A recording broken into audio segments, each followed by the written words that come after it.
Hey Luke, I've got some news for you from one of my favourite movie critics. Do not boo, vote. Obama warns sequel, usually worse than first movie, as he rounds on Trump. So what do you think about that? Do you think Obama's right that Trump would be worse as a sequel, Trump 2, the re-Trumpening? Yeah, no, I think sequels are worse for sure. Apart from, obviously, that's the thing, like, if a sequel is better, it's like an all-time great movie. You know? Oh, good thing I thought so. Trump, make America great again. Yeah, so like, if, like, you've got Terminator 2, obviously, The Empire Strikes Back, Toy Story 2, Despicable Me 2, you know. Yeah. Let me say, sorry, I just want to say, Trump is pretty despicable, I think. That's a good point. So, like, yeah, a second Trump term could be bad, but also it could be the greatest term we've ever seen from any president ever. So, you know, He's a very all or nothing kind of guy. Yeah, you got to bear that in mind. Yeah.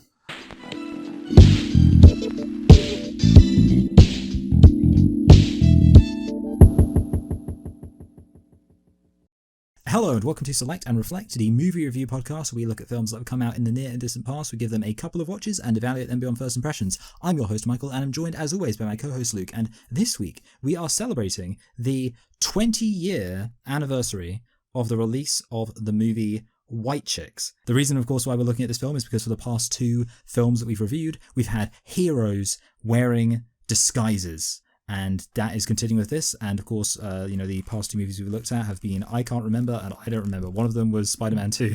But Luke, what was the other one? We did it last week. We're not moving on until you get it. Yeah, okay, let's see. Oh, Catwoman. Duh. So yeah, obviously, and that leads to the point, which is all these movies have been fantastic. So Luke, why don't you tell us a thing or two about White Chicks? Yes, Michael. So as you said, this is the final in our trilogy of, heroes going undercover from movies released in 2004. Yes, 2004 August. I just remembered that was my thing. Yes, it is 2004 August. Well done. So yeah, of course it is White Chicks, which is the final movie in this trilogy. So White Chicks is a 2004 American comedy film directed by Keenen Ivory Wayans from a screenplay co-written by Wayans, Xavier Cook, and Andy McElfresh. What is that name? McElfresh. McElfresh. That is an sounds incredible like a toothpaste. I know. Keenen Ivory Wayans directed it, wrote the screenplay, and also Sean Wayans and Marion Wayans. They are, of course, all brothers. Keenen, Sean, and Marion, the Wayans brothers. Yes. And yeah, one of them directed it, and two of them starred in it, and all three of them wrote it. So there you go. It's keeping it in the family. As they say. Which is kind of beautiful. Mm-hmm. Yes, indeed. So, it stars Sean Wayans, Marion Wayans, Jamie King, Frankie Faison, Lachlan Monroe, and also John Hurd. And not mentioned in the starring is, of course, Terry Crews, who shows up and really steals the show. And we'll get on to Terry Crews in a bit. Good. Yeah. So, this movie was released on June the 23rd in the year of our Lord, 2004. What a great year 2004 was. It really was. Yeah, a contentious presidential election between two candidates while there was a war going on in the Middle East. And you know what? We're back at it again 20 years later. Yeah, we've come so far and fallen so hard. So, Michael, can you tell me what the budget was for White Chicks? Yeah, I can actually. It was 20 million. No. It was 37. Okay, well, at least I managed to marginally avoid the old double under half situation. Yes, you weren't quite under 50%. But what about the box office for White Chicks? So I don't really know. That might shock you to hear, because I know this movie was reasonably popular, but I also felt this could be one of those situations where a movie doesn't necessarily have to be that successful in this type of movie to be like a big deal. Like there might have been a lot of people. How many people had to see this movie for everyone to be like, hey, there's this movie where these black guys go undercover as white women. I feel like a lot of people would have seen it because I do remember seeing this everywhere. I think this made 140 million. Okay, that's not a bad guess. I'm surprised you went quite high. Well, it's higher. The box office is 113 million. I think it's a reasonably popular movie that has had some staying power. And I think it's really interesting actually to look back at what people said when it came out. And contrast it to perhaps what we think of the movie. They said it was transgressive and powerful. It was powerful, Yeah. So, anyway, Michael, did you like White Chicks? Well, look, this movie, it's not good. But I think it's a movie, to be fair, that you can choose to enjoy. Like that's kind of like what I was thinking when I was watching it, because obviously this movie is dumb, and I think at its best it does qualify as dumb fun. Yes. And in that context, yeah, you absolutely can choose to enjoy the movie. I don't think I can say, because like, you know, there are movies that are comedies that are kind of quality in terms of how they're made. And I don't think this quite gets up there, but yeah, again, it is interesting because there are like fun moments, fun set pieces. So it's kind of a tough one, because I don't exactly want to say I didn't like it, because there were moments I was like, oh man, this is just this is a load of fun. Like, oh man, look at what these crazy characters have got into in terms of this situation. But at the same time, like, a lot of it's kind of lowest common denominator, let's say. So I guess I feel like I'm probably going to say on balance it works out as pretty average. Yeah. Yeah. I think you could call it a guilty pleasure. Yeah, maybe a guilty pleasure. Yeah, that's maybe a good phrase, because I kind of feel the same way, honestly. Like, this movie has a 15% approval rating on Rotten Tomatoes. The critics did not like this movie, and I'm watching this movie and I'm thinking, like, this isn't bad. Like, it's kind of funny. Like, they take this premise, which is quite a, you know, comedic premise, of course, two black guys dress up as two white women, you know, and we'll get into all the shenanigans, and they do some fun stuff with it.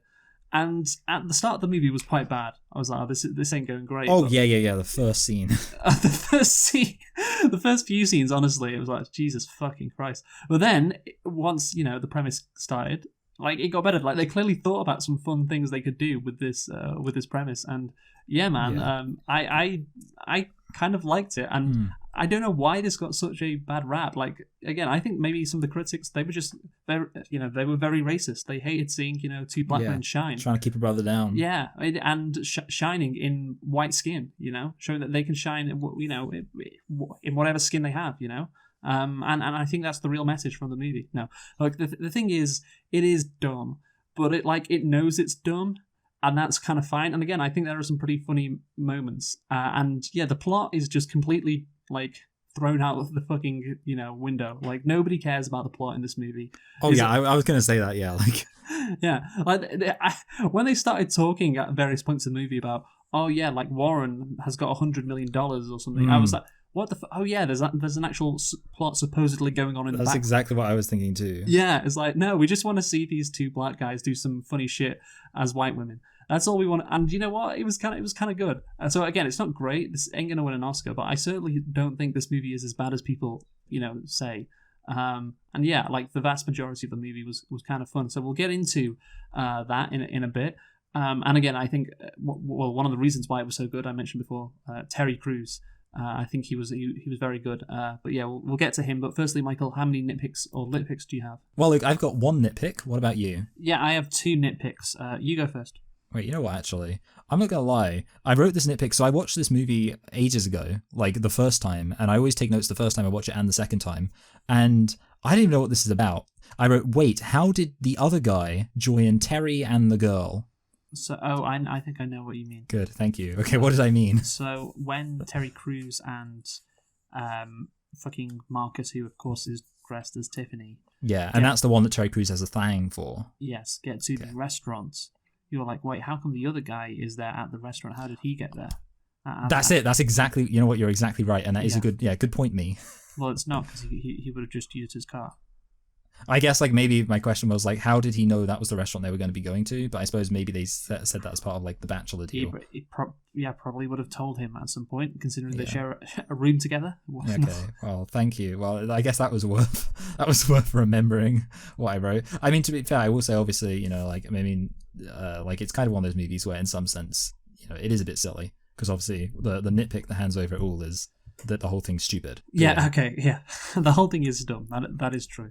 So my nitpick. So Terry Crews, okay, he in this movie, what sport does he supposedly play, Mike? Well, he supposedly plays basketball. Yes. And basketball. I assume your objection might be that that's not the sport that Terry Crews, the man, the actor, actually played. Well, no. He played American football, I believe. Yes, he did. That's fine, though. You know, he doesn't just because he played American football doesn't mean he needs to be a football player. Yeah, but a basketball player starring in a movie about him starting to play baseball would be unacceptable. Well, basically, he should be an NFL. Like, his body, that is not an NBA body. Like, this guy, he's kind of tall. He's like 6'3", but he's really fucking like jacked. He's like that. Yeah. That is not the body type for the NBA. Like you need to be able to like jump obviously quite high. Yeah. Especially if you're that short, and 6'3" or 4" in the NBA is short. So yeah, like he would not be good in the NBA. Like, and apparently he's a shit 3-point shooter, which is like, how is he getting on the court if as a guard? That's a good point. Yeah. He can't shoot threes and can't shoot free throws as well. What, this guy is like the fucking worst. He's just so agile. You just wouldn't believe he could move his body. I know. But yeah, you know the reason why? Well, apparently why he can't be an NFL player. Is it because black people like basketball too much? I don't know. Is it some legal thing? Well, the NFL is just as, you know, well, there are a lot of black players in the NFL just as much as in the NBA, so it's not that now. Patrick Mahomes. Though, yeah, I mean, so I said a legal thing, like something to do with like if you play in the NFL, you can't use their likeness. Okay. No, what likeness? What? I don't know. Like you can't, like, it's like, you know, like there's an NDA that applies. I don't know, Luke. I mean, you know, I'm happy at this point for you to just tell me, honestly. Okay. Well, this party takes place during Labor Day weekend. Oh, I see. Yeah. So they wouldn't been. They would have stopped. They would be playing. Of course, they would be playing. The NFL would be playing on Labor Day weekend, wouldn't they? Well, yeah, the season starts a week later, so they'd be, you know, in preseason, you know. Yes. So yeah, and the NBA still has about a month to go before its preseason kicks off. So that's why. So yeah, my second lip pick is, it's, you know, obviously the actors in this movie, the Wayans, they are brothers. But it's kind of stupid that they are brothers in the FBI. Like, the characters are brothers in this movie. Yeah. Am I like crazy? Like, honestly, I did not know. It's not something that shocked me when I heard it, but I don't actually remember picking up on the fact that they're brothers in the movie as well. Well, yeah, just the cast. It says Kevin Copeland and Marcus Copeland. Yeah, I mean, like, that's the other thing. Like, you're saying it there, I literally had no idea what their names were.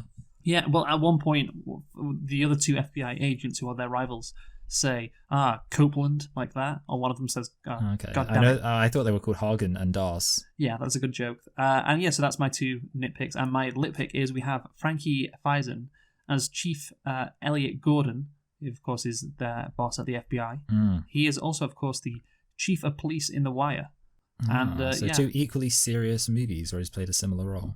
What do you mean? Oh, sorry, movies, damn it. Two equally serious pieces of media. Imagine calling one of the greatest TV shows ever a movie. Yeah, I'll tell you what should have been a movie. Sopranos. That went on for ages. Well, they rectified that, didn't they? Yeah, exactly, and it was great. It was great, yeah. So you haven't seen The Wire? You know what? You're going to hate me. I watched the first season, and then I didn't not want to watch the second season, but I just haven't. So I watched the first season, and I actually did hear someone say that season 2 isn't as good, which I don't know whether or not that's like, I just heard someone say. Was that person who said it black? No, actually, it was Binging with Babish. So who's that? Oh, that's that fucking chef. The guy who makes like the food. So he was doing like a Food from the Wire episode, and he said, "Now we're making this from the kind of inferior season 2." Oh, shut the fuck up, you nonce. No, I mean, I'm sorry, like people. Oh, is it about Peter? No, just people who say season 2 of The Wire isn't as good. They're just the dumbest fucks ever. Okay, now I will say you did say who said season 2 is worse, and were they black? So no. I'll tell you why. Okay, no, so I would be fine if it was a black guy saying that, because what happens in season 2 is of course it's about Baltimore, right? Yeah. And there's a lot of black characters. Season 2 focuses on the dock workers in Baltimore who are white. White, yes. Yeah. So there's a focus on the white characters in season 2, and that's a contrast to the rest of the seasons where it's mainly black characters. Because every season focuses on a different aspect of Baltimore, which is why it's so good. The show in general. Yeah, my wife's from Baltimore. That's great. Well done. Well, she probably wouldn't be in this show, to be honest, unless she's a secret crackhead.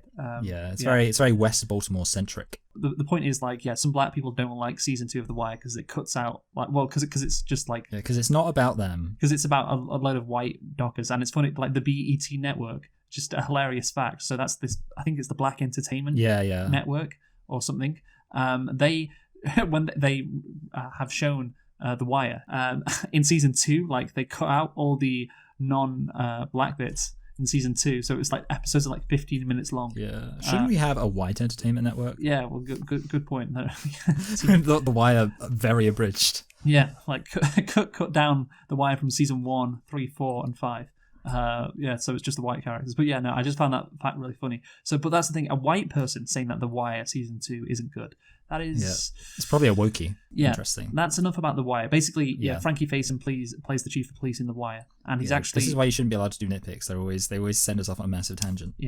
he actually, by the way, is probably a better police chief in White Chicks than he is in The Wire, or FBI chief in in this movie compared to The Wire.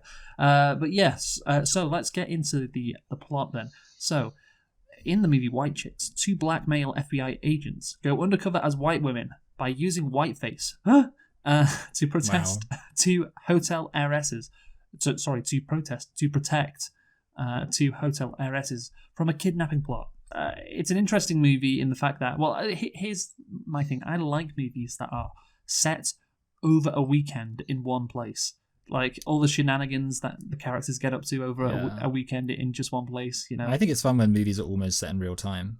Well, what do you mean? Which obviously this isn't, but like, you know, it's close. Like in like movies where literally like, I mean, to be fair, I feel like that there aren't. I've never seen a movie like this that I can think of. Are you like just, a movie. What the fuck is the matter? You bring up something which has never happened, and also something which is completely unrelated to this. No, I'm saying like the fact it's set over a weekend, like, you know, it means that it's kind of like you feel a bit more like you're seeing more of the action, I guess is the related thing. And I was saying, like, you know, I'd like a movie that was set like you saw everything. All right. That's what I'd like. Okay, well, yeah, you get a lot in this movie, but yeah, I just like that concept in general. Like, oh yeah, some shit's gonna go down over this weekend in this movie, and that is what happens, and I guess it works well with, you know, comedy movies in particular. This kind of setting and structure, but basically these 2 guys dress up as white women and get into, as I just said, a lot of shenanigans. And then there's a bit of plot thrown in at the end, and I don't even understand what was going on. Like, normally I understand what's going on with the plot, and I make sure to understand, but I genuinely, like, because the movie pays hardly any attention to it, and therefore so did I. He's trying to kidnap these 2 women. Yeah, somebody's broke and they need money. But I don't know why kidnapping them would work unless he's holding out for the ransom. But there's also like a load of talk about like embezzling money at various parts of the movie, which I'm like, how is that connected to the kidnapping plot? Do you think they just like looked up a load of like legal sounding words and just like, we'll just use these words? Yes, embezzling is a word that is used in a lot of crime movies. Yeah, so, I don't really know what it means. I know it was a plot point in the Flintstones movie. Yeah, well, you don't know what embezzling means. Well, like, I feel like it has something to do with like stealing money. Yeah. It's something to do with like, I know Sideshow Bob does it with the I guess it's like when you're given money for a certain purpose and then you just appropriate it for your own ends. So you do know what the word means? Well, I don't know. It just sounds. I thought maybe it was more complicated than that. Well, no, I mean, that's what it is. Like, I'm just haunted by watching the Flintstones movie when I was like 6 years old and being like, wait, Fred Flintstone has embezzled money from a dinosaur construction company? Yeah. It just shows like, oh yeah, this guy has a lot of money problems. Yeah. But like, the thing is, this guy, again, Warren, who's the father of the Vanderbilt, whatever the fuck they call those sisters, he's embezzling money and he's doing these kidnapping things to try and get as much money as he can, and he's getting loans, etc. And so that's the general thing. It's like, oh, he's really broken. He's trying to do everything he can. It's just like none of these plans are connected to each other. There's no like through line, which I guess is, you know, why I was like, wait, I'm confused. Why does this link to that? Well, it really doesn't. I think he's just trying everything. Yeah, and so therefore you're like, oh, okay, fine. He's doing this shit. But the thing is, normally in these kind of movies, like you suspect, like there's a suspect, like there's a guy who you think is doing the kidnapping, and then it turns out, oh, it's not him, it's this guy. Like they don't have any what's the word, like false leads. Yeah, they don't have a guy who they hone in on. It's like, oh, watch out for this guy. He's gonna kidnap these women. There's none of that. So you're just like, well, what the hell's again? So there's no surprise. There's no twist when it's like, oh, the guy who organized this party is the bad guy, because it's like, well, there's got to be a bad guy. So guess it's this guy.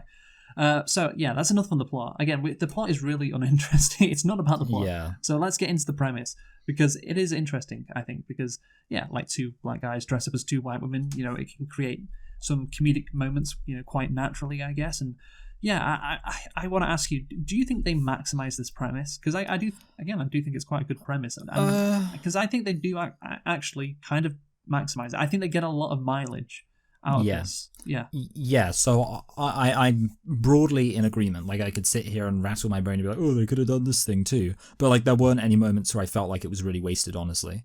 Yeah, no, I agree with that. And I think it also, this premise, it gives an insight into race relations in America at the time. Not a great insight because it's like pretty obvious a lot of the stuff, but it's different to today. Yeah. Sorry, you were laughing. Sorry, it's just like I saw this video of Ben Shapiro doing a tier list. I don't know why I watched it. Ben Shapiro doing a tier list of his worst presidents, and like obviously he got to Obama. And he was like, Obama is terrible, and not necessarily because of his policies, but what he did to America and what American society was like when he got in compared to when he left. And like obviously, like it was like it was when everything was racist. I like to imagine in his head the only thing he was thinking about was white chicks. It's like I love white chicks, and you couldn't have that now. No, I think conservatives don't like white chicks.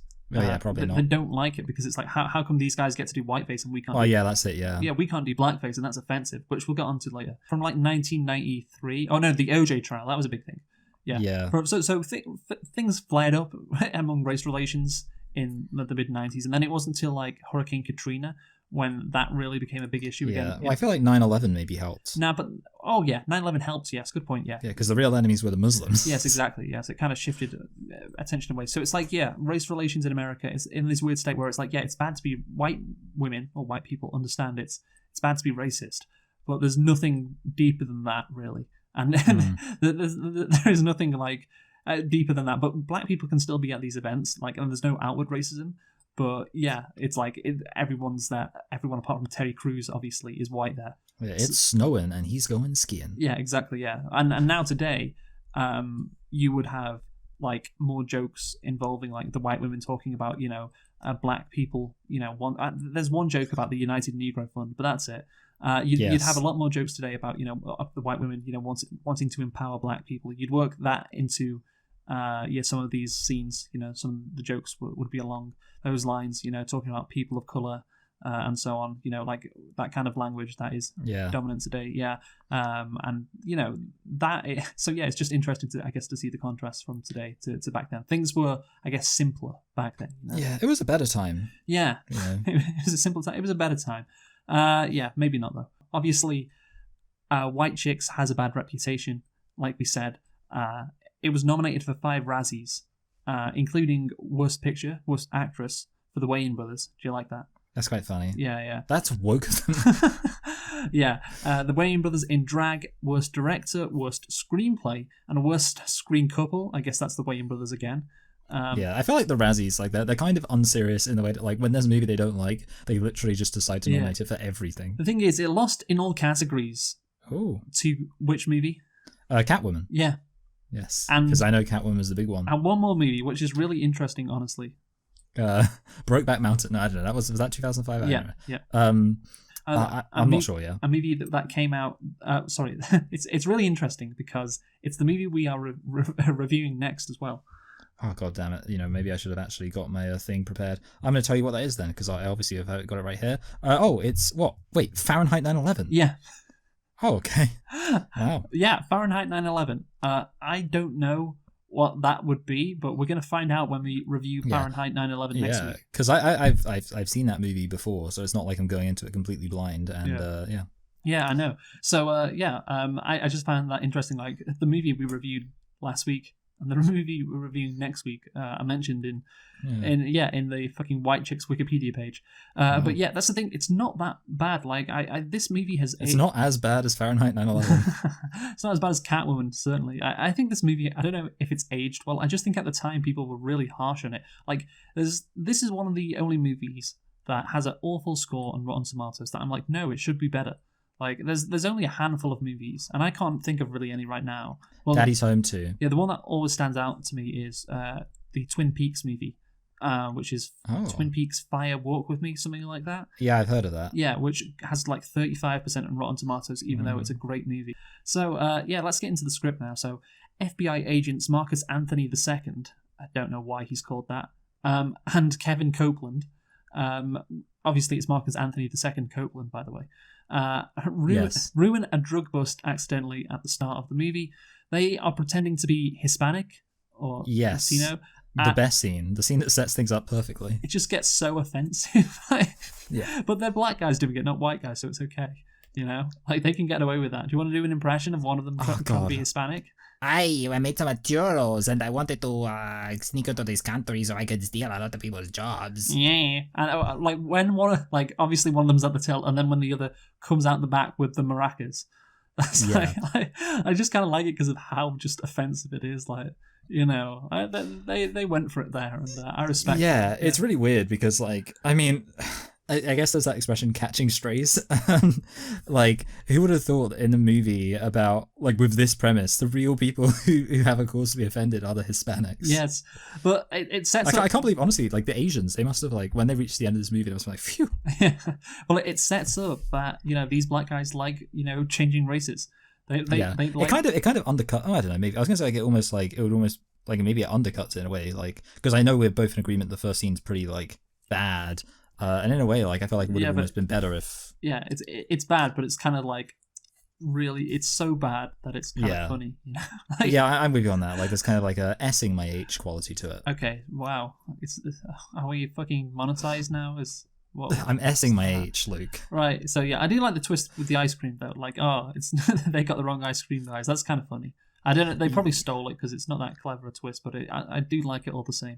But yeah. Yeah, I mean, I like the fact that like the like the only thing I find funny is when he's like, "What kind of ice cream?" And the guy's like, "Vanilla." And I like the idea that like they think there's some sort of code going on, and the guy's actually just giving him vanilla ice cream. Yeah. No, that's good. I like that.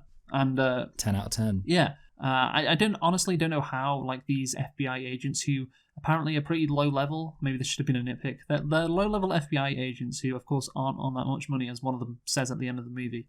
Like they don't earn that much, and somehow they are fucking doing this drug bust. And if the FBI are involved in drug busts, then it's a pretty serious thing. So apparently they can just do this like without any backup and oversight. Yeah, which is kind of stupid, but whatever. That that's a nitpick. This is a dumb movie, so we can like the movie's like dumbness kind of overrides any plot issues, which I don't often think a movie can get away with that. This one kind of does. Their boss offers them a reprieve if they escort sisters Brittany and Tiffany Wilson safely to a weekend-long fashion event in the Hamptons. Is that really a reprieve? I'll just drive these two to their fucking holiday home in the Hamptons or hotel. Honestly, I watched Chloe and Kim take the Hamptons, and it looked pretty exciting and a fun time for me, frankly. Wait, I'm sorry, they take the Hamptons? Yeah, Chloe and Kim take the Hamptons. Wait, why are they taking it? Well, I'm not sure because it started off with Chloe and Kim take Manhattan. So wait, Chloe and Kim take Manhattan. Did they call it that because the Muppets take Manhattan? Probably. I mean, well, if the shoe fits, they are. They are. They're a bunch of Muppets. Anyway, look. Yeah. So, I think like in terms of it being like a what's the word? I feel like there's a phrase. Is it like shit detail? Is that what they say? I don't really know any of these. Yeah. So I feel like it's a situation where it's like, oh, it's just a crap job because they're going to be obnoxious. So I feel like it's probably not a sufficiently. No. It's not like enough of a punishment to be like, oh, if you do this, then that makes up for. Yes. Like. But it's literally fine. Having a shootout without any good reason, really. It's fine, yeah, because we don't really care. Well, the movie doesn't care, so we don't. But there is some good stuff that we'll get to eventually. But yeah, so the Wilsons are rich, shallow, socialite daughters of Wilson Cruise Liner's CEO Andrew Wilson, whom the police suspect will become the next victims in a string of high-profile kidnappings. They get off the plane. They greet Marcus and Kevin, and they're like, "Oh yeah, we have already donated to the United Negro Fund or whatever." And that joke, I was like, "Well, that's it. That's your one racism movie." Well, that doesn't work. The joke, because like black people drive limos or cars in general, don't they? Like, yeah, that's a good point. Yeah, like they easily could have been sent there to pick them up for non-creditable rereditable reasons. Yeah, black people famously aren't like in American movies, especially.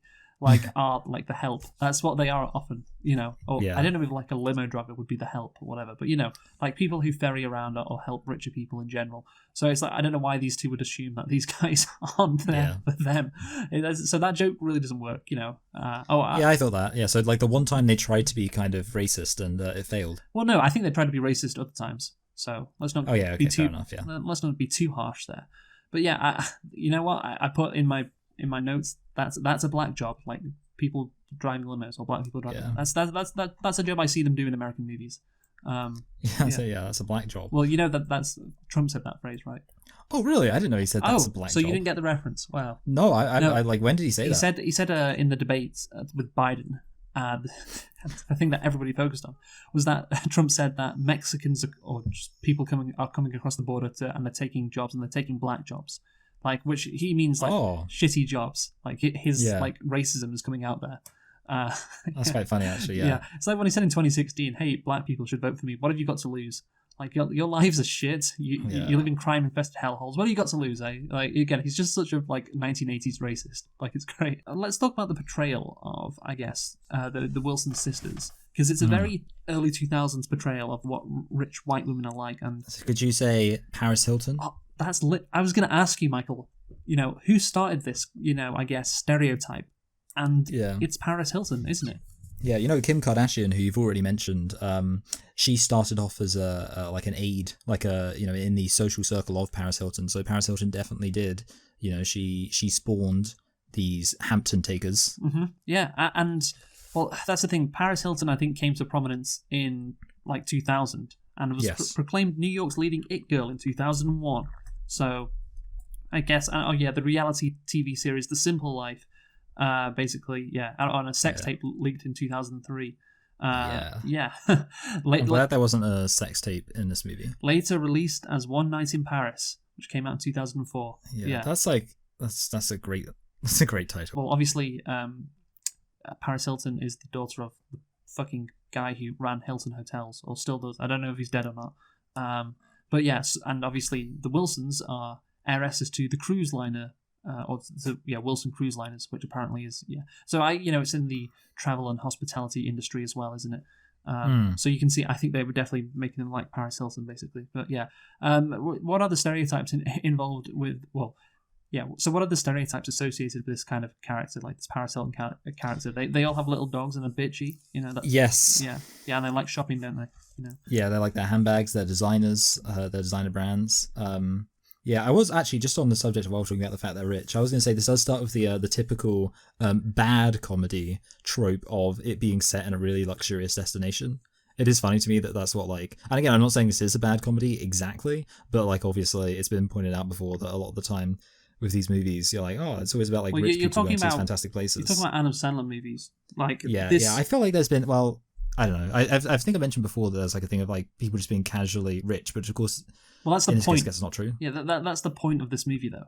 Exactly. They are infiltrating a rich party, and that's fine. In terms of stereotypes, I mean, obviously they've got cliques. Mm-hmm. Yeah. How about that? Yeah, they got their friends. They like to giggle. They do like to giggle. Yes. They love that shit. And they also like to complain about how fat they are. Yeah, I was going to say they hate their bodies. Yeah. Yes. That's another thing. Yeah.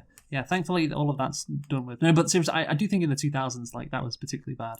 Yeah, well, it's because people didn't like booties then. Yeah, and now all women are just fat and have purple hair. So we've come a long way. So on the drive, the sister's dog leaps out of the car window, causing Kevin to lose control. Why? It's so stupid, man. Why doesn't Kevin just slow down? He's keeping his foot on the accelerator. It's just so normally people this situation would happen if there's a chase, we have to keep. He can just slow down. He doesn't need to keep driving fast. And he's upset. He's like, oh man, we'll get in trouble. It's like, yeah, you will get in trouble because it is your fault. Yeah, it is absolutely. And the sisters suffer minor facial cuts, of course. They look hideous, I think, as he says. So obviously they refuse to be seen with cut faces, and Kevin sends them into hiding, and he has a makeup expert friend create prosthetic disguises so he and Marcus can replace them. Okay. Yeah. See, I was going to say it felt like they jumped into this quite quickly, but now well, I guess since they had precedent. Oh, were you going to say? Because that's what I was going to say. Literally, my next line in my notes was, so Kevin decides on this strategy so quickly that you kind of wonder that he might have wanted to do this for a long time. I love the idea every single time. What we don't see is that every single time they're he's trying to make them dress up as women. Yeah, I know, exactly. So yeah, a big part of this movie, by the way, well, so far at least, has been, Marcus and Kevin arguing because, it's kind of comedic in a way. Yeah. So they're arguing, and, this seems like a prime moment for that. Kevin suggests, hey, why don't we dress up as women? This is a good point, Luke. For the weekend. And Marcus is like, in a black voice. I don't want to dress up as no damn woman. Yeah. In my head, I'm imagining him suddenly turning into Kevin Hart and be like, no, nope, it's not going to happen. Yeah, can you say, I don't want to dress up as no damn woman in a black voice? Can you do that for me, Michael, please? Yeah, I can. So yeah. I'm not going to do it. I was gonna go like for a full on like 1920s like no, but I'm gonna go for like that kind of like angry like I don't want to dress up as no damn woman. Yeah, that's good. See, I'm Thank not you. confident enough to be that offensive. So thanks. Yeah, thanks don't for worry. that. I'm happy to take the bullet. Yeah, but that's the thing. You expect he would say something like that. Yeah. But no, there's just Kevin's like, we're doing this, and Marcus is just like, sure, man, sure. There's just a bit where he like grabs his like new tits and he runs out of the room, and there's quite a good line where the guy says, yes, I agree, they need to be bigger. The guy who's doing the surgery or whatever. Yes. The fucking prosthetics, not surgery. So, but that's the thing. That's his only like I guess issue with the whole thing. And even when they finish, there's no argument. I'm just like, how is there no argument? Like, this is a fucking prime moment for there to be some comedy, and it's just like, nope. Yeah, we're getting into it right away. Yeah, I'm with you basically on all of that. Like, I also thought, I mean, like I say, they did, at least there's the fact that you're like, well, it kind of makes sense because they've done like, like at least they've gone undercover in that way before. So it's like, you could make sense, like, okay, it's in their mind. But yeah, it would have been, like, not only would it have probably made more sense that they kind of think about it, but also you definitely easily could have got some comedy from one of them being resistant to it. So Kevin goes, I got an idea, hear me out. And then it cuts, to it happening. And then, he's getting his woman suit made or whatever it's called, and Marcus is like, "Oh hell no!" but in a black voice, Yeah. Again, if only there was someone here who's willing to do that impression. Right. Yeah, I'm imagining like someone going like, nope, like that kind of like repetitive no, just to show they really object. Yeah. That's good. That'd be good. That'd be peak comedy there. So yeah, these scientists or makeup artists, or a combination of both, really, they get there quite quick, and apparently they do this no questions asked. Like, this is something that they are used to doing. Maybe Kevin calls them quite a bit, to do this. And how does he know these prosthetics people as well? I don't know. It just seems like the movie wants to get to into the premise in the quickest and also laziest way possible. Yeah. Like the one joke in this segment, I don't know if you remember. There's a movie that we reviewed earlier this year. A line from that movie which is referenced. Oh god damn it! Yeah. I don't know. Say hello to my little friend. No, we didn't review that movie. It is of course Blazing Saddles. Oh yeah. Where the white women at? Yeah, where the white. So I don't know who says that line. Like I'm not sure if that was like, because obviously they play like a song. Like I was thinking to myself, because I also was like, oh, that's a bit weird. I was thinking like maybe it's like it was sampled in a hip hop song, and like they were obviously just playing that song because they didn't recognize the song they were playing. So like maybe it's sampled at the beginning of that. Yeah, I don't know though. Yeah, I'm not sure, but where the white women at is said, and of course that's a reference to a better movie in Blazing Saddles. A better movie and a movie that is arguably more racially charged. Yeah, arguably. Some might say. My next question is: do the white face disguises look realistic? No. Is that controversial to say? So Dave Kerr of the New York Times stated that most movies require some suspension of disbelief, but White Chicks require something more radical than that. A full frontal lobotomy might be a good place to start. Yeah, because it looks like they are wearing, again, prosthetics, and also, crucially, they do not look like the two sisters at all, Like, I love the fact, like, the moments where people see them from across the room and recognize them, like, without even being like, oh, I can't remember their names, but I'm Mrs. Wilson or whatever. Like, they just see them and like, oh, that's the Wilson sisters over there. I know. Yeah. Like, yeah, that's how convincing they look. I would be offended. Well, yeah, then that should be a joke in the movie. This is kind of set in the real world. Like, it's a comedy movie, okay? And eventually you get past it, but man, they don't look like real. Yeah. There's no way it would work in a million years. And also, let's forget their appearance, of course, as was pointed out at several stages in the movie. Like, these women are really tall, yes, and well built. And obviously that would kind of be okay. Some women are, like the WNBA, for instance, it's a referencing basketball. Women look like that and are not built, well, not maybe look like that, sorry. You know what I mean? Yes. They don't look like they've got prosthetics on their face. But yeah, they're built like that. But these, of course, sisters, they're like in their 20s. So they won't have had a growth spurt in their 20s. They go from being like 5'8", to like 6 foot. And also have very broad shoulders as well. Like, it's again nothing. Yeah, and also like their size 14 shoes, Yes. and everyone's like, oh, okay. Yeah, Like- I do like a line from one of the people at the party. It was like, oh yeah, the Wilson sisters, more like the Wilt Chamberlain sisters. You don't know who that is, do you? I just realized that. No, I'm looking forward to finding out. Well, he was a basketball player. He was. Yeah, okay, that's kind of what I could have He guessed. was like 7 foot. Apparently, yeah, he played in like the 60s and 70s, set all sorts of records, had a 100-point game at one stage, which is the highest in NBA history. And yeah, basically he's, known for being like a really massive guy. So yeah, that line was good. I wonder if they came up with the Wilson name first and then, were like, oh yeah, let's do the Wilt Chamberlain joke, or it was the other way around. Because if it's the other way around, it's hacky. You understand? Yeah.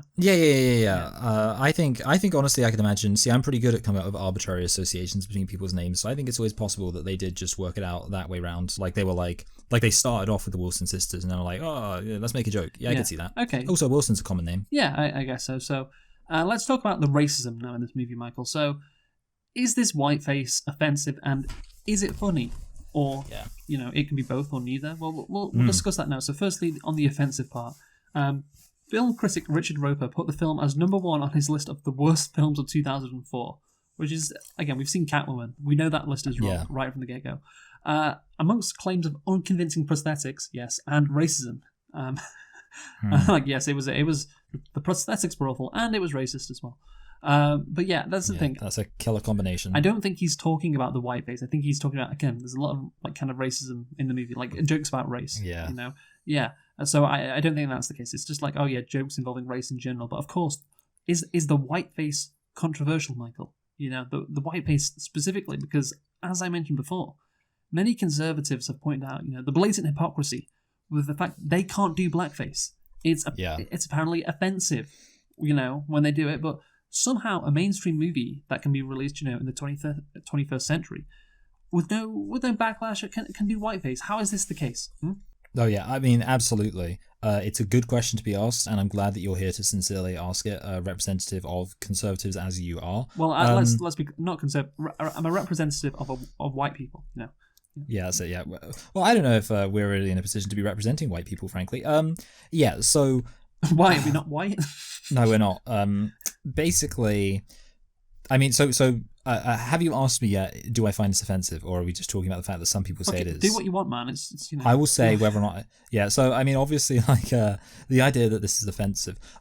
Let's bring up the fact that there is a history, and I know this is going to be news to you, Luke. There is a history behind blackface that is not there with whiteface, and that is, I think, possibly one of the reasons why people view this differently than how blackface would be used. Now, I could be wrong there, but that is my kind of a broad assessment of perhaps why there's an incongruity at play here. Would you agree that that's perhaps something to consider? Yes, I mean, we can ask ourselves as white people. I know you don't, for some reason, think that we are white, but do we find this offensive?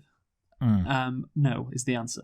I was not offended because it's making fun of women, and that's fine by me. That's fine by me. I will fall on my sword if it means those women get what's coming to them. Exactly. We got to think about the greater evil here. I mean, no. To be fair, like that's definitely true. Like, there's far more of a gendered aspect to what's going on here than the other one, the race. Because that's the thing. Like Terry Crews, mainly, he's the guy that a lot of, I guess, the race jokes are. He's involved with them in some way. Yes. But like in general, like the white girls who are in the movie and all the other white people, like why would they be talking about black people? Or so again, it's really about them being women more than them being white. Literally, I just realized, like, the only joke, which to be fair was a funny joke. It was it was fine. Was them singing along to the N-word. That's what I was going to mention that in a bit. Yeah, but see, that's like the only thing that stands out. Yeah. Well, we've concluded that the whiteface is not offensive.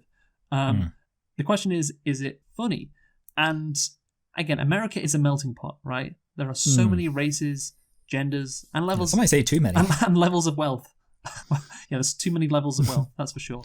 Hopefully Kamala will fix that.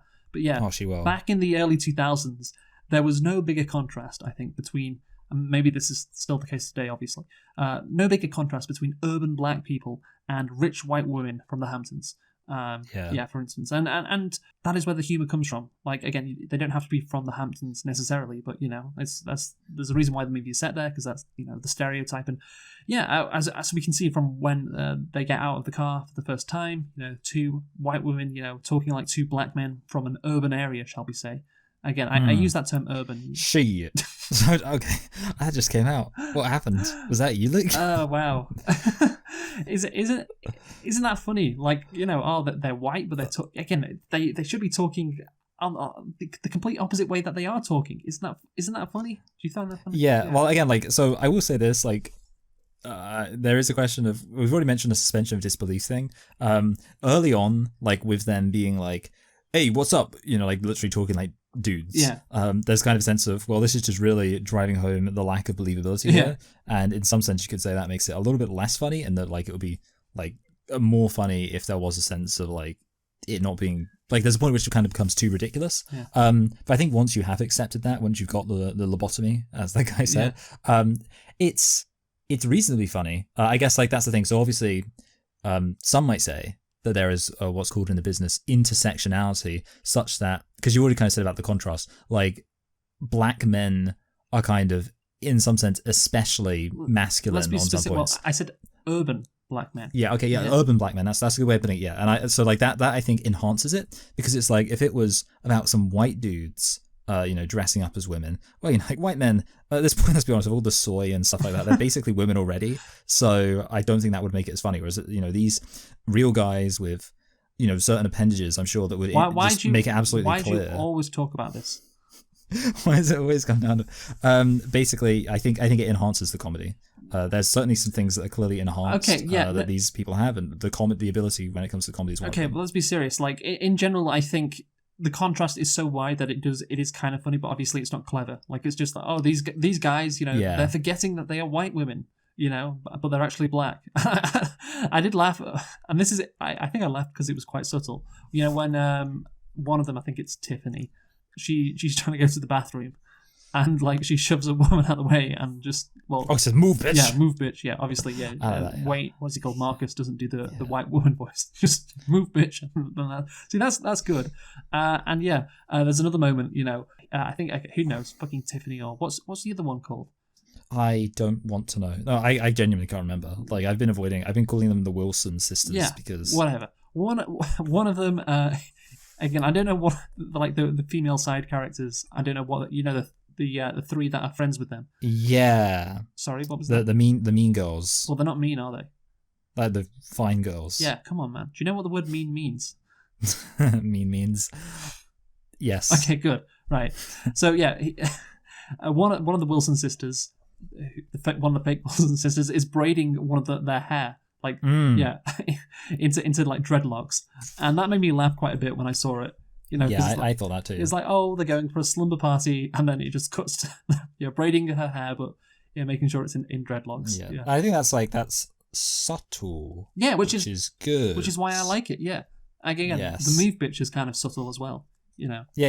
So I think there's a consistency here. Well, in general, I think subtle comedy is kind of better than comedy which is right in your face. Yeah. So you don't agree with me that the greatest moment of cinema ever was immediately after the move bitch, where she farts and shits everywhere. Well, exactly. Because that was pretty good. Because I'm saying she, wow, because he's lactose intolerant and lactose intolerant, and then because I think every great movie, there's some movies that are good, but every great comedy movie needs to have a scene where a character gets explosive diarrhea. Yeah, and again, that is an example of the movie not being subtle. So I used the phrase lowest common denominator early on. So that would be an example of that. But thankfully, there's not too many moments like that in the movie. I feel like that was a low point. I think that's one pillar of humor in this movie. But another, I guess, is acting like white women and being that's it. And being a bit overboard with it. Going a bit too far, perhaps. That's also very funny. Yeah, again, it's not crazily funny, but it's just they get some good mileage out of it.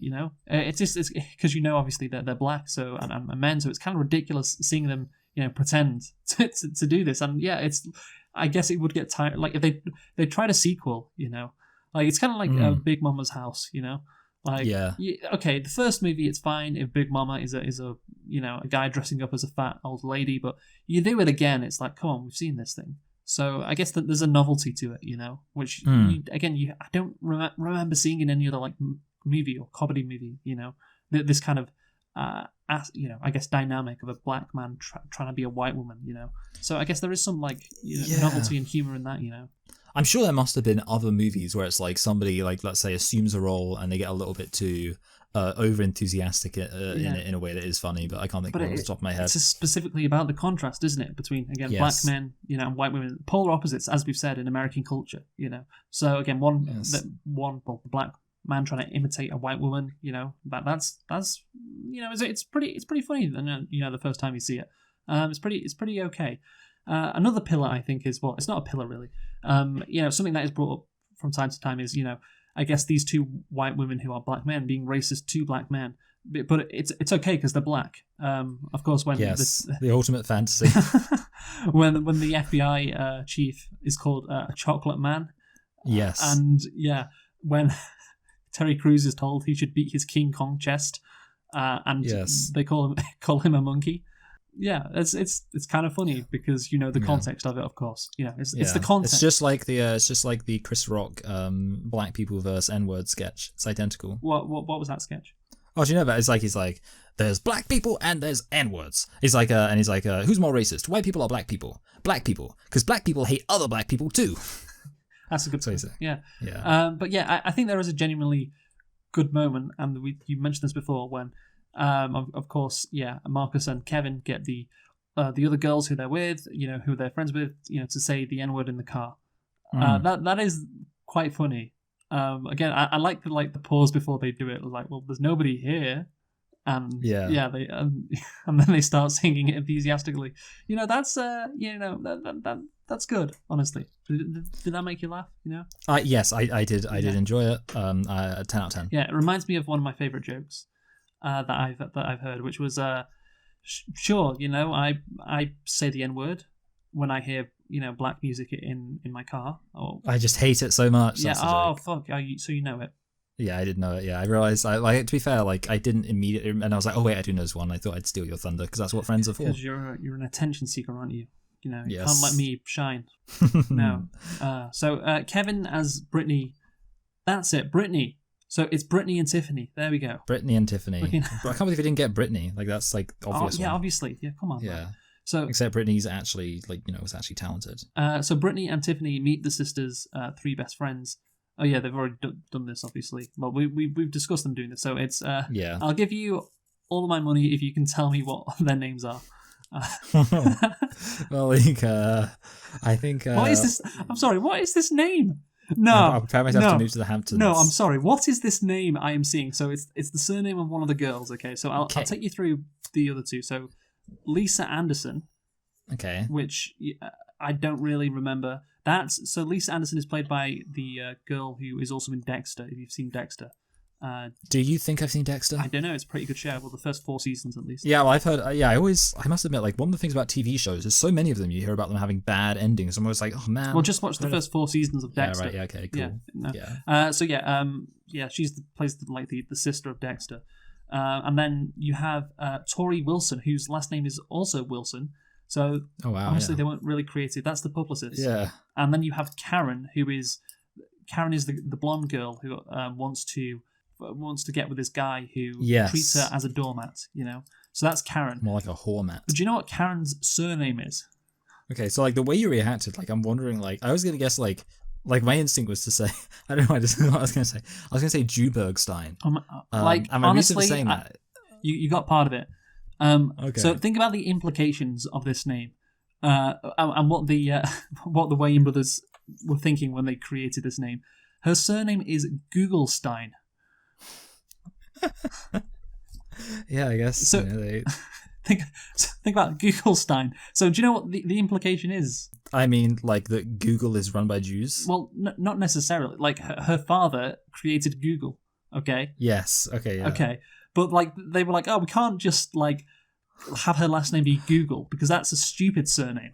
So she's a rich. Okay. So Well, let's just add a Stein on the end of it then. Yeah. Okay, Oh, that works then. You know what, Luke? I think we've already mentioned Supernatural. I need to say this just really, really quickly. In the recent season, which was not good, there was a family that was like an evil family that expressly identified themselves as having like controlled all of the wars in the world and being responsible for 9/11. And they're called the Steins. Yeah, but I'm sorry, like that's Yeah, Google Stein's great. at least Stein is an actual surname. But fucking, I guess, yeah, there's racist implications with that thing in Supernatural, of course. But yeah, Google Stein. It's just I'm looking right now. It is not a surname. The implication is, oh yeah, let's make her the heiress to the Google fortune, you know. But that's a stupid. Okay, that's a silly surname, Google. So let's whack Stein on the end because Jews are rich, and so there you go. Google Stein. I genuinely think that would have been their thinking, which is hilarious. Yeah, I can imagine that. Yeah. Yeah. So at the hotel, pro basketball player Latrell Spencer is attracted to Marcus / Tiffany. That's the thing. He's really attracted to just Tiffany. So I like how Wikipedia says Marcus / Tiffany. At the Vandergelds annual charity auction, Latrell wins a dinner date at a restaurant with Marcus Tiffany. So there you go. The restaurant was already known, apparently. Oh, Yeah. okay. So I love this character, man. This character that Terry Crews plays. Latrell, whatever he's called, Sprewell. Is that his name? Or Sprewell? sorry, because I think there's an actual basketball player called Latrell Sprewell. No, it's Latrell Spencer. My apologies. So I got them mixed up, but whatever. So yeah, Latrell Spencer. Like, you could tell from this movie that Terry Crews was going to be a good comedic actor in the future. Obviously, he had he was a star on Brooklyn Nine-Nine. I think that's what he's most known for, right? Yeah. This was his breakout role. I actually have something to say about Terry Crews. It's really important. Terry Crews wrote a book called Manhood, and I was like, oh, that's interesting. I like Terry Crews. He seems like a kind of a cool guy. So I ended up picking up the book and reading it, only to find out that it's actually just a biography of Terry Crews. So it's called the title's like Manhood, like how to be a man. Anyway, so here's the point. Okay, here's the point. So it contains his whole life, and obviously it talks about this movie as his breakout role. Yeah. And it's just really funny because he's describing it as like this like wonderful, incredible, life-changing moment. He's like, I can't remember his exact wording, but he's like, I was in the gutter. My career wasn't going anywhere. And then God gave me a lifeline. White chicks. But like that's the thing, like from his perspective, like White Chicks was this just incredible, amazing opportunity. But that's the thing. I can understand why he's saying that because it's kind of a shitty movie, whatever. But the point is, like, he's really good in it. Like he is funny. He's the best thing about this movie. It's no surprise this launched a comedic career from him because I think you look at him and obviously he's an ex-football player and it's like, well, obviously he won't be that, he won't be a comedic actor, right? He'd probably play like a serious tough guy, in some role, whatever that may be. But no, he's a funny guy because again, he's this masculine guy who's quite effeminate in some ways. And yeah, I love again, you mentioned it before. I'm going skiing. Such a great line, and the little wave he does as well. It's just such great acting, man. Again, that's the effeminate thing. But yeah, this muscular black guy is kind of camp in some ways, and he's also really into white women and is a bit of a... Yes, there's a great line at the end about that. Yes, and is a sex pest as well. I mean, the combination is great. This character is honestly hilarious. So credit to Terry Crews and the Wayans for cooking up this character. When Marcus, obviously at the end, I think this is what you're talking about, when he takes off his mask, he reveals he isn't Tiffany, and, Latrell is angry, that he is white. That is so funny. Like, I don't care that you're a man, I care that you're not white. I'm sorry, I said Latrell is angry that he is white. No, he's angry that he's black, of course. And again, the line, didn't they tell you this was an all-white party? And he goes, Negro, please, when he says that. I mean, you found that funny as well, right? Yeah. I loved it. Yeah, and that's the thing. Scenes like that, it's close to like really good comedy, or at least it is really good. Like, it's not comedic gold, but it's really quite well put together and well thought out. Yeah, and also, it gets at something, doesn't it? There are many black women talk about the struggle of the fact that there's lots of black men who just go after these white bitches. That's what I noticed in a lot of these movies with like black actors who are like the stars of this movie, like Wayne Brothers or Big Mama's House as well. Like they always date a black girl and not a white girl. Because they don't want to be seen as like, oh yeah, this guy, he's skiing, I guess. Well, yeah, they don't want to be race traitors. Yeah, exactly. Well, I won't go that far, but race. there's a stereotype. So they're like, no, I'm not going to play into that stereotype. However, the black girls that they get with are always quite light skinned. Of course. Yeah, that's it, yeah. So like of course in this movie as well, when fucking Kevin gets with that reporter. But yeah, anyway, again, that Terry Crews is just so good, and of course there is a line in Wikipedia, Michael, that says legacy. What is the legacy of this movie? Is the legacy Terry Crews? Yeah, well, the legacy, of course, is the song "1,000 Miles" by Vanessa Carlton became heavily associated with Terry Crews for his highly humorous performance of it in the film. Nice editorializing from Wikipedia there. Yeah, I was going to say that, yeah. but it's true. It's true. I bet there was like a talk thread about that. Yeah, but it's so good. Like, his acting is so good. He makes the movie so much better. And when he's like, going, da-da-da-da-da-da, and I need you, and then he turns his head again, da-da-da-da-da-da, and he turns back and he goes, and I miss you. Like, it's just, again, he probably did that on his own, and it's just perfect, like, comedy in the moment with that. Improv. Yeah. Well, I don't know. Yeah, it's kind of improv, in it? Because... Yeah, or at least, it's what they say. The movie's written 3 times. Once in the script, once in the performance, once in the edit. Well, yeah, I think he knocked it out of the park, in general, with this performance. So, yeah. I think we can give him the highest praise of all and say he elevates the material. Not even say the material is bad, but he elevates it. No, I agree. The material is kind of good, and he elevates it. But again, while Luttrell takes Marcus/Tiffany to a restaurant, Kevin, believing Denise likes rich men, pretends to be Luttrell and takes Luttrell's car to drive Denise to his house. There he hears about Ted Burton turning the tables on Heather and Megan's father, Warren. I don't really care about this. Yeah, you know what I care about? Like, this is it's one of my favorite moments, I think, when there's the picture of Terry Crews. Oh, yeah. Because it's like, not only is it funny that it's funny on 2 levels. Yes. It's funny that Terry Crews would even have that in his own house, and then there's the fact this guy has to explain why he's got a big picture of a muscly black dude. Yes, again. See, some of the comedy, you're laughing at that. I didn't even think. Oh yeah, that was a funny moment. Yeah. So again, this movie, you can't say it's like the worst movie of the year. No, yeah. Or it's bad, because these are genuinely funny comedic moments. And again, the start is pretty bad, but now we're getting rolling, and again, that's just funny. So credit to whoever thought of that, man. Yeah, they were doing a good job here with some of these setups here. And of course, we'll continue on in the plot, which we all want to do, of course. At a nightclub after winning a dance-off against the Vandergelds. Was I calling them the Vanderbilts? Because that's I don't think you were. Good. But yeah, I think obviously they're inspired by, like, it's pretty clear where they got the name from there. Yeah. I'm surprised they didn't call them the Vandersteins. Kevin and Marcus learn from Karen that Warren is penniless and has been taking loans from her father. Meaning that Warren is the mastermind behind the kidnappings. Does that mean that's the case? Okay, fine, whatever. Like, I don't know how that works, but I believe they call that circumstantial. Yeah, so the movie strayed, I think, very far away from the plot and kidnappings and money stuff, throughout, like, the middle part of the movie. That I was genuinely confused when all of the plot stuff was being mentioned. I mean, honestly, like, if I was going to say the film could have added, like, one thing, because I already mentioned Jackie Chan, I believe. Like, if the movie wanted to add one thing, it would have been like some fun action scenes. Yes. But even then, that wouldn't really be plot. Like, that's the only thing I'd be like. So basically, plot ranks least in what I actually care about. Yes, and also, I think Terry Crews, of course, dancing at the nightclub like a maniac, and apparently fucking the white guy who gave him those drugs. Yeah, so they have like a bit of a rape thing, which I guess obviously that's fine because it was the early 2000s, so rape was okay back then. Well, no, nobody was raped.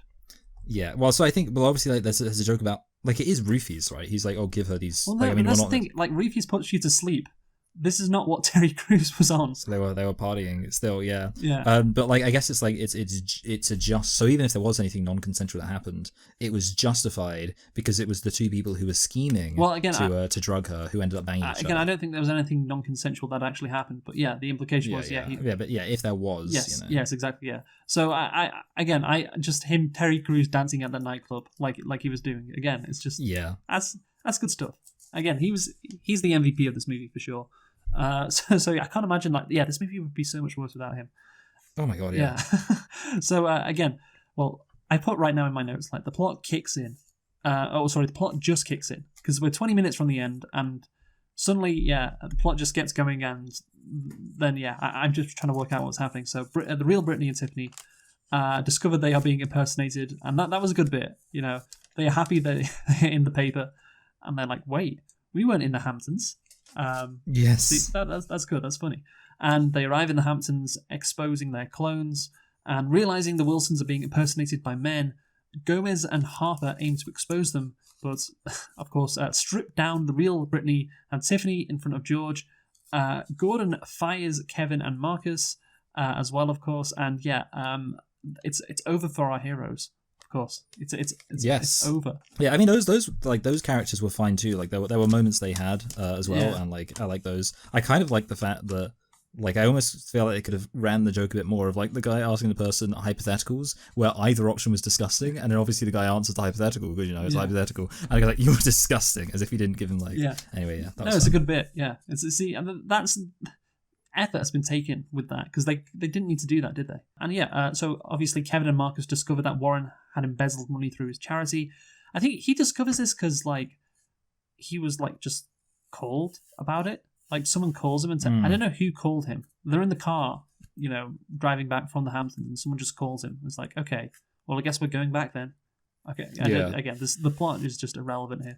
So Marcus convinces Kevin to not tell their chief to redeem themselves with Gomez and Harper's help. And I just put, isn't that very illegal? Like you've been fired by the FBI. Yeah, I was gonna say like a lot of. I mean, I suppose it's not the first time that an action movie, frankly, never mind a comedy movie, has had like law enforcement officers just completely go against the books in a way that should get them disciplined, and instead they're heroes. Yes. So obviously they go back, and Karen she rejects the callous Heath, doesn't he? Doesn't she? Sorry. Is there a fucking character called Heath in a romance novel? There's a prime minister called Heath. No. One of those fucking books written by that. Like Jane Austen. Yeah. Oh, it's Heathcliff, isn't it? Oh, that's what I'm thinking. Heathcliff. I don't know if that's a reference. Fictional character from Wuthering Heights. Wuthering Heights. Yeah, there we go. Which is Bronte. Oh, sorry. My bad. It's okay. I didn't. I mean, let me as an expert tell you what Wikipedia just told me. Was it Charlotte Bronte or Emily Bronte? Emily. There we go. Marcus, of course, punches Heath in the face. But yeah, Karen even gets a character arc, doesn't she? She's like, oh yeah, I'm just his booty call, as they say. And then she's like, no, I'm going to stand up to him. Do you think you can swing by at like 2 or 3 a.m.? Like, I like that line. And she's like, no. Again, it's funny, but even like this side character gets a bit of a character arc. So again, effort's been put in there. And yeah, the Vandergaard sisters, they try to sabotage their rivals in the fashion show, and they end up being humiliated. So even they get the comeuppance, Michael. Yeah. It's beautiful. Yeah, they do. And then the real Brittany and Tiffany appear and expose Kevin and Marcus, causing mass confusion. And yeah, I was very confused at this point as well, to be honest. I was like, wait, what's happening? Why are they kidnapping her like this? Like, why are they doing it in the middle of a fucking show? Like a fashion show? It seems like they didn't plan things out. Couldn't they just do it like quietly? But again, this movie's stupid, so whatever. Warren begins the kidnapping, but incorrectly captures Marcus / Tiffany and the real Brittany. This begins a fight between the Copeland brothers and Heath and Russ. Kidnapping the sisters, that will help this guy because he'll get the ransom money eventually. Is that the plan? Yeah, I guess. Like it seems like, I mean, I don't know, you'd think that'd be smarter. I was kind of thinking like, imagine if they put like a Fargo level plot on top of this.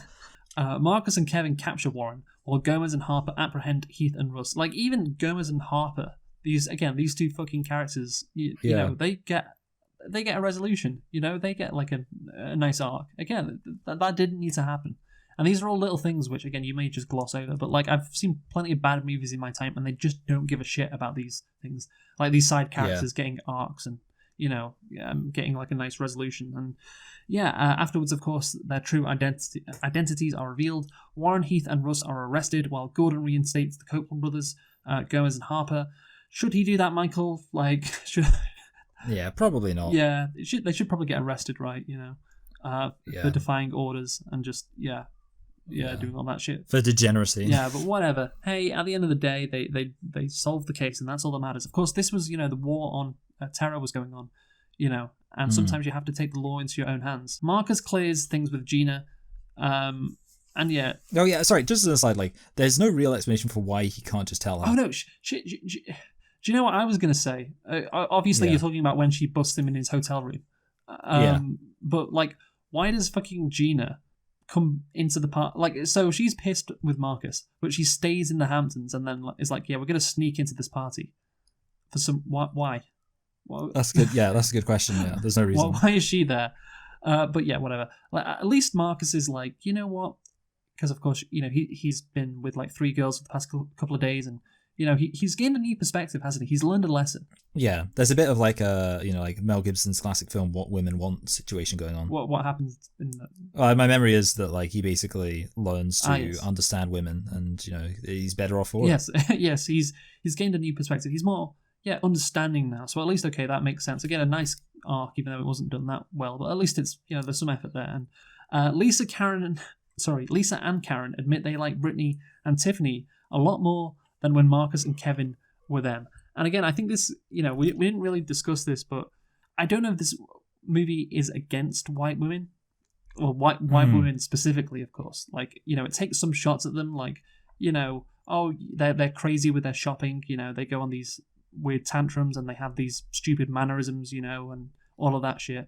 And then, of course, at the end, the girls like, actually, you know, we didn't actually like Tiffany and Brittany that much, and you know, we enjoyed hanging out with you because you're nicer than them, because you're just normal men, you know. And you know, do you think there's an angle there where it could be seen as, oh yeah, this movie is taking like shots at like women in general, you know? Yeah, I think I mean, you could say like it's maybe, you know, taking a bit more of a shot like the superficiality of these women, whereas obviously these cops, they're real. Yeah, well, I don't think. But yeah, I think like that. Yeah, there's definitely an anti-woman little bit of a thing going on. Yeah, there. that's the good way. Is it anti-women? Well, kind of. It takes like shots at like a lot of people. But yeah, these women, they're a bit crazy, but I guess like most of them are good. They can be bitchy, but at the end of the day, you know, the 3 characters that they're friends with, yeah, it's kind of okay. The 5 agree, of course, to remain friends and go shopping the next day together. I kind of like that ending, honestly, because it's just so like dumb. Like, you lied to us, but you know, but that's okay because we liked you better. Why don't we all go shopping like that? It's just, that's the perfect way to end this movie, man. I'm sorry, there's no better way to end it. It's kind of dumb. Let's conclude anyway. You go first, Michael. Yeah.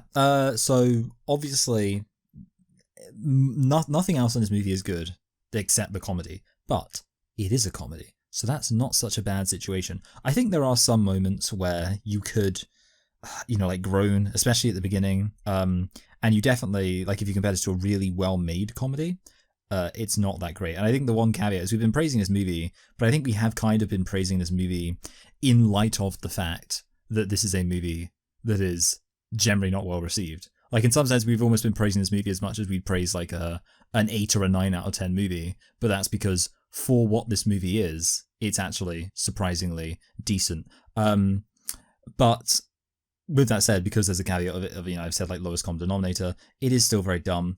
I'm torn between a high 5 and a low 6. Because, like I say, it's still not a great movie. I think a low 6. I think on balance, again, part of it is you have to judge a movie by what it is. You know, if this was a horror movie, I'd say this was terrible. It wasn't very scary. But it's a comedy movie, and it's reasonably funny. It's still not a great movie by any stretch of the imagination, and I think there are like some bad moments. But yeah, I think a low 6 is definitely fair, and that puts it decidedly in the technically speaking, I liked it. So I would be part of that, 12% on Rotten Tomatoes who've given it a technically positive review. Yeah, I think this is, again, I think it was 15%, by the way. So, okay. Yeah, in a slightly larger group. But yeah, I'm going to give this a 6 out of 10. Because, again, that would be a positive review, right?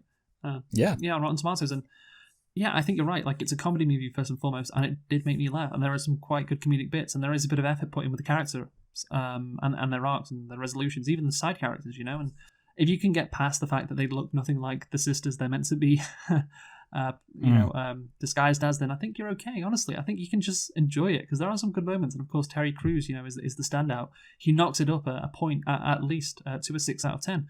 So yeah, what are we doing next time, Michael? Well, as we already said, we are doing a Fahrenheit 9/11. So a very similar film, to be fair, and it deals with, you know, protecting people righteously and justifiably and doing the exact correct thing at every single moment. And of course, you know, it's similar because it also was nominated for Razzies. So There Absolutely, you go. yeah. Wow, these movies are really just flowing into each I know, other. it's perfect. I'm I'm looking ahead and I'm like, wow, this just it all makes schedule sense. lines up great. So join us next time for Fahrenheit 9/11. Who have you been, Michael? I've been Luke. Michael. Thanks for listening and goodbye. Goodbye.